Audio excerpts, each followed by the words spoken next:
Greetings, welcome to Facts About Everything. I'm your host, James Egan. Today we're going to look at the classic 90s X-Men cartoon, which has one of the best intro songs ever.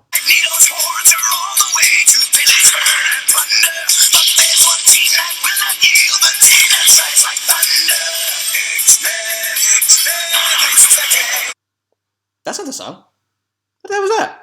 Yeah, in case you didn't know, there was an unaired pilot episode of the show called Pride of the X-Men. This episode focused on the character, Kitty Pryde, joining the X-Men. The episode was okay. I mean, it was okay as far as 90s cartoons went, but Marvel were unhappy with it because it focused on one character, Kitty Pryde. They said it would only work if it showed the dynamic between all of the X-Men. This idea was reworked into the X-Men cartoon of the 1990s. That's actually pretty amazing that Marvel did that, because they could have just said, if it's okay, kids will watch it, but they're like, no, we want it to be really good. And it worked out, because it was a really complex and dark show, and it's now hailed as one of the greatest shows of all time, not just of cartoons, but of anything according to IMDb. They also wanted to make sure that this show wasn't seen as a kiddies show. A story doesn't have any real tension if there's no stakes, so to emphasize how dangerous the world was for these mutants, they created the character Morph, only to kill him off in the second episode, just to show that these characters can actually die. Although that doesn't really work, because Morph just comes back to life later on. In fact, that's a completely redundant point, because I don't think a single character in this stays dead. Apocalypse comes back to life, Professor X comes back to life,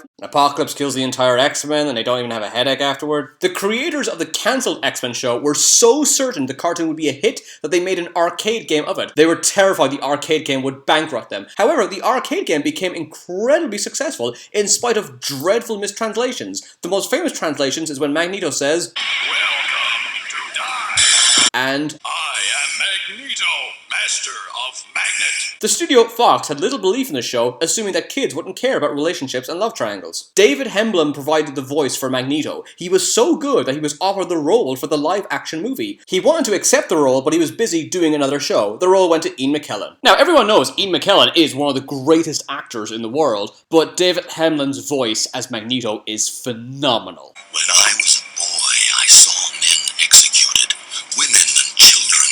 Each night I swore to myself, never again. But we must prevail. Goodbye, Senator. When Magneto uses his magnetic powers, the sound effect is the same as the Klingon cloaking device in the Star Trek television show. The Sentinels are modeled after Arnold Schwarzenegger. A lot of episodes were not shown in chronological order. Sometimes an episode would be finished, but it wouldn't be aired for up to 2 years. Although the X-Men intro is regarded as one of the best intros to an animated cartoon ever, the Japanese studios didn't like it and they made their own. We talk about the intro is perfect. Okay, Japan, let's see you do better.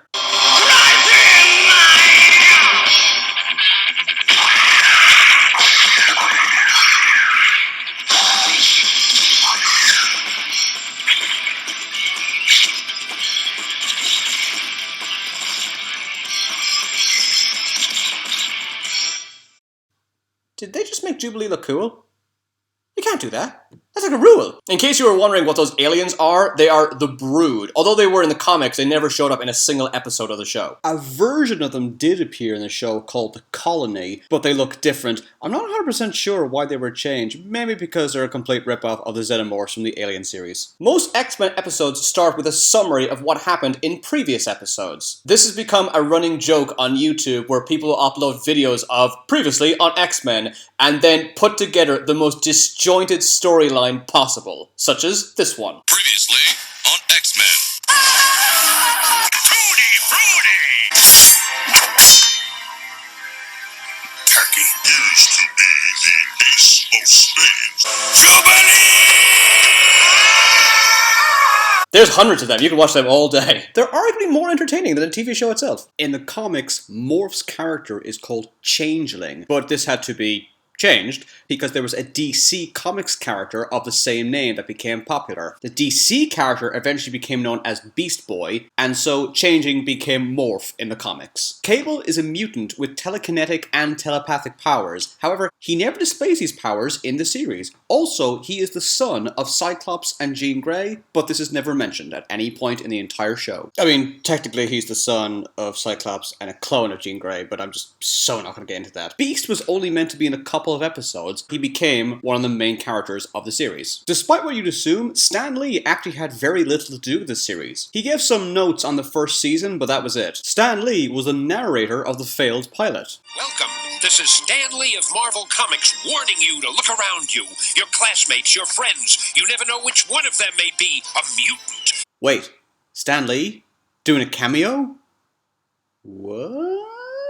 When the first 2 episodes premiered on October 1992, it was a disaster. They were such a tight schedule that the animators from Korea made literally hundreds of mistakes, which is pretty astounding in a 20-minute cartoon, where sound and animation was not synced up. The animators had to work overtime, and their show premiered again as a 1-hour special on January 1993. The show did so well that Fox greenlit a Spider-Man animated series. They were also meant to greenlit a Captain America and an Avengers series, but this never came to be.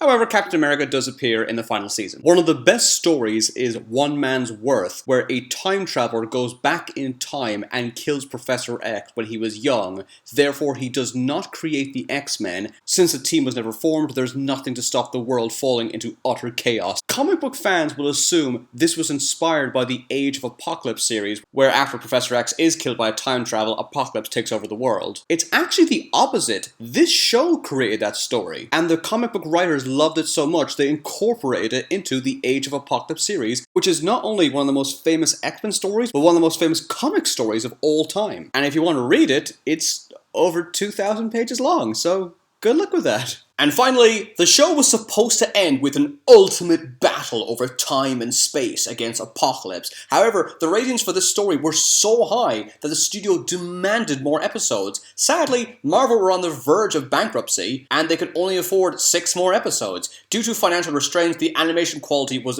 very poor, and the show anticlimactically ended after 76 episodes. Special thanks to these fine people for all their help. Be sure to subscribe to Facts About Everything. Follow me on Twitter for updates on upcoming videos. Check out my Facebook page to let me know what subjects you want me to talk about in the future. Thanks for watching, see ya again.